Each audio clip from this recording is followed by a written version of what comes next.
Interesting. Yeah, it is. So what happened here, I wonder? Now this spot here, guys, we were just passing by this, coming back from one of our other stories, and it's a Civil War memorial in Pound, just outside Pound, West Virginia, or Pound, Virginia, I should say. You can tell Virginia. See all the rocks? They're just, you know, not level. They're not level. They're sort of, you know. Now, once you get to Virginia, the kudzu and the rocks give the state away. But I figure we just look around a little bit and listen to the wind and know I'm near. Should be a really good view. See all the names? Yeah, yeah. Why the first one I looked at is General Robert Lee. Huh. Virginia. Wow. So on the side here it has like Kinzer Drilling Company, Pikeville, Kentucky, and then Letcher County Fiscal Court. Right, right. Those are people who donated, paid for these, to put these up.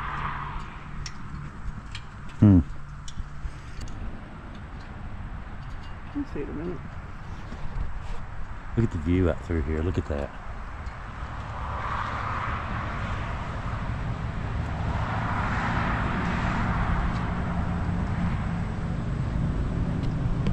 Well, look at that. It's even got, you know, Company A36th Virginia Cavalry. Has all kinds of information about them. 10th Kentucky Cavalry, 50th VA Virginia Infantry.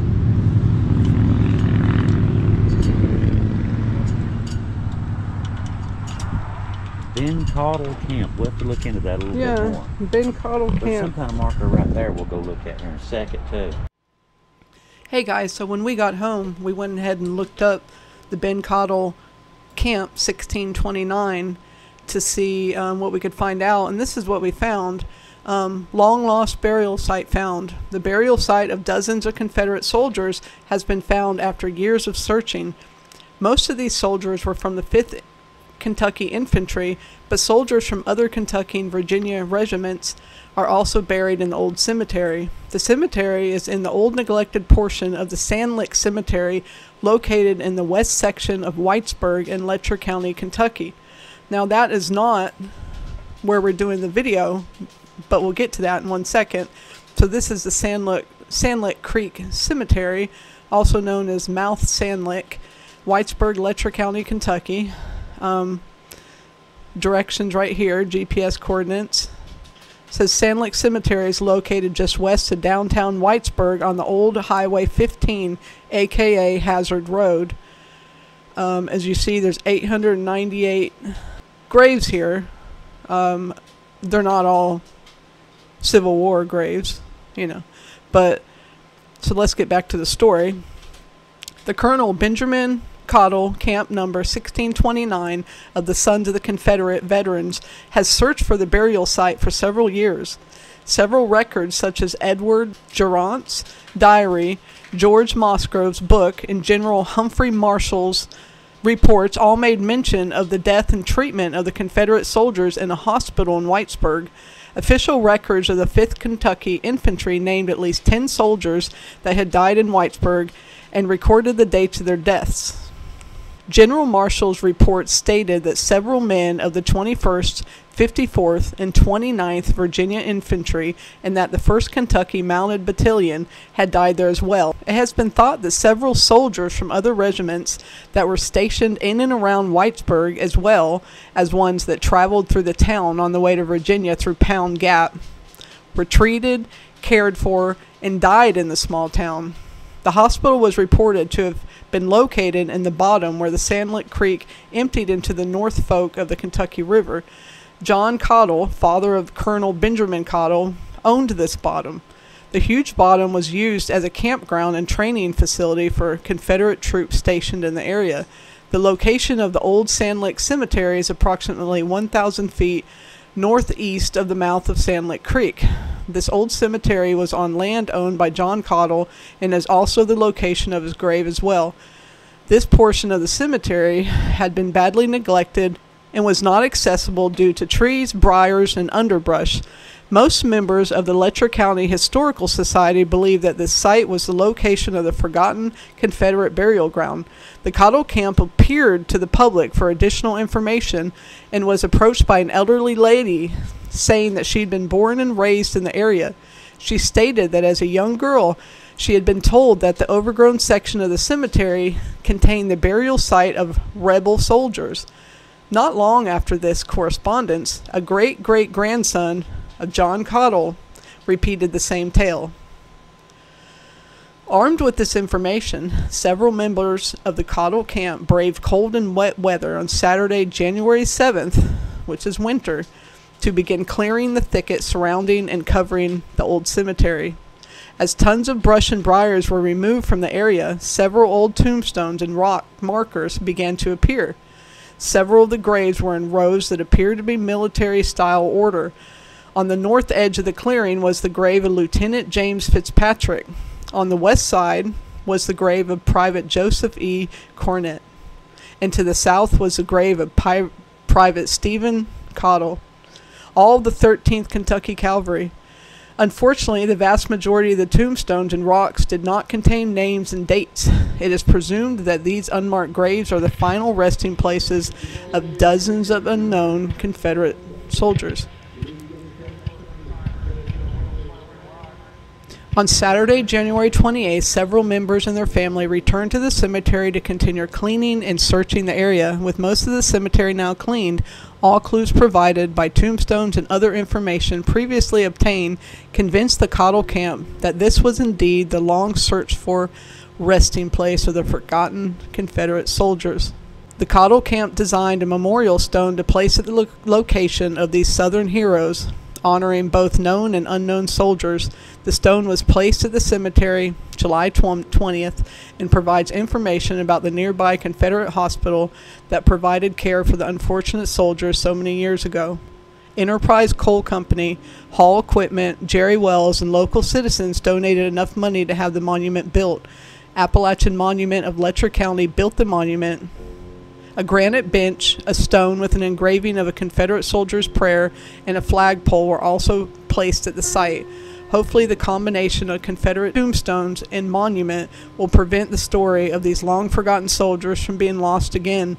Eventually the camp hopes to raise enough money to place unknown soldier tombstones for the soldiers that remain unknown. So if you want to reach that website, it's www.bencaudill.com. So now we know.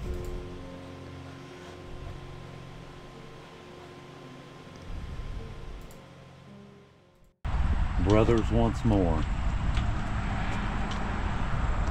Yeah, so Abraham Lincoln being born in Kentucky, it was very important to him to win Kentucky, and it really tore the state apart in a lot of different ways. Yeah, very Said, much so. "United we stand, divided we fall," dedicated to all Letcher Countyans that suffered on the battlefield and home front during the war between the states.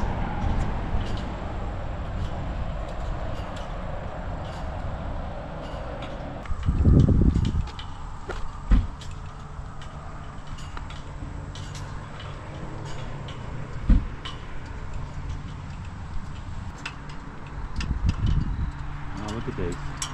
Has information about the states. The 35th Star, West Virginia in 1861.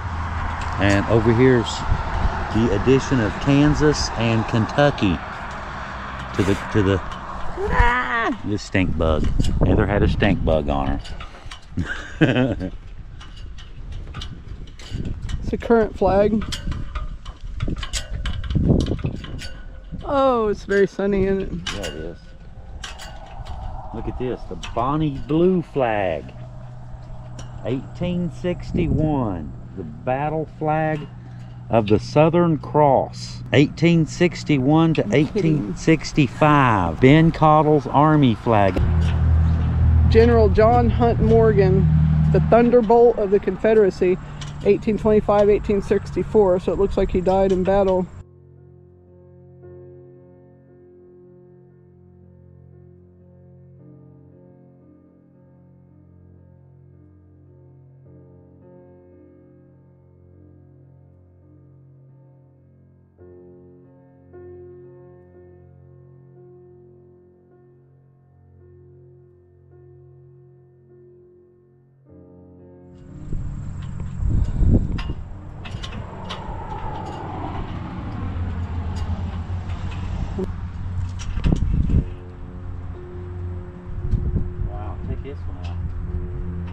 James A. Garfield, he was lived in Pikeville.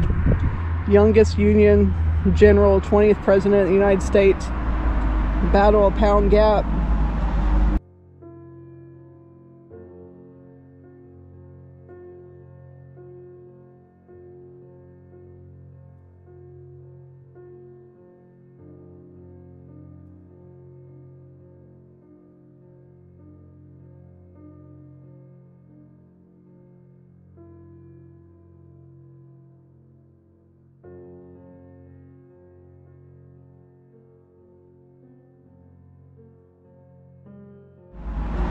Battle of Collie Rock House. And then General John Hunt Morgan is first battle of Whitesburg 1862 and second battle of Whitesburg 1865.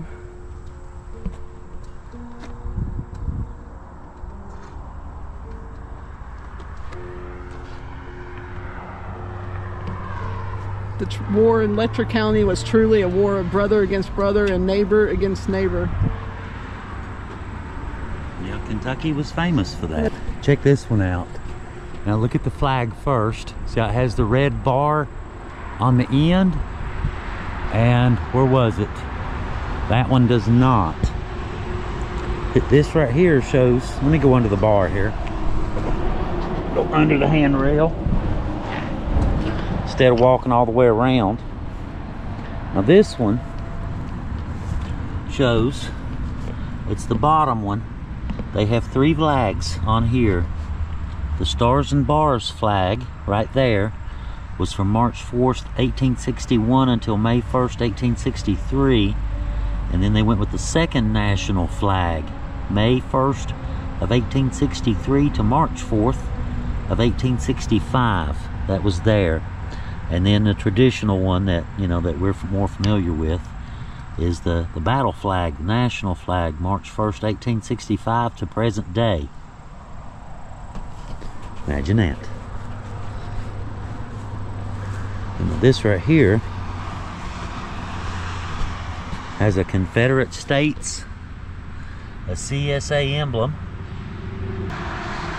It says Arlington's Confederate Memorial, not for fame or reward, not for place or for rank, not lured by ambition or goaded by necessity, but in simple duty as they understood it.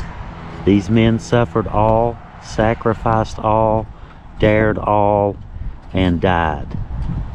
R.H. McKim. I will lift up mine eyes unto the hills, from whence cometh my help. Psalms. There's a couple more markers, but look at the old split rail fence up here. And you can see this from the road up here. It looks beautiful. Now this, I'm thinking there was a statue, presumably that one, could be wrong, sitting right here. It's a round base, and that's got, you know, where something with a round base once sat. The Gap was the shortest way to go from Virginia to pretty much the rest of the country. Now, the Pound Gap Massacre. About 500 yards southeast of Pound Gap, along the Fincastle Trail, Virginia side, is the location of the infamous Killing Rock. Now, Heather and I have been there, where the Mullins family and friends were massacred on May 14th, 1892. 5 people were killed. Ira Mullins, his wife, Lorenza Mullins, Wilson Mullins, John Chappell, and Greenberry Harris, 2 escaped. Jane Mullins, and John M. Mullins. Marshal Doc Taylor, Heenan Fleming, and Cal Fleming were charged with their murder. Doc Taylor was convicted and hung. Cal was shot and killed. Heenan was acquitted. And if y'all curious about this, Heather and I actually did a story about this. We've already done this Pound Gap Massacre story. It looks like a grave, but I'm not sure till we get there. We'll find out in just a second, won't we? Some kind of pedestal here. This looks newer, so I'm guessing we're getting ready to put something up there.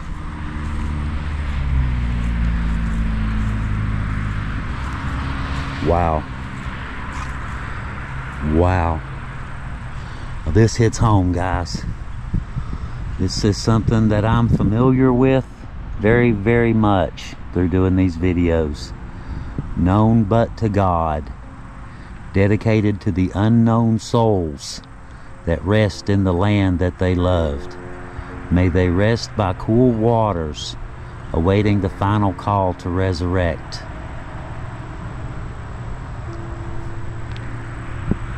That's something, for all we know. There's some buried here, for all we know. But, you know, that's just something that in our adventures, in our journeys, whatever you want to call it, that's something that we run into a lot, you know. Unknown only to God. Nobody knows who's buried in this spot. And we run across that all the time.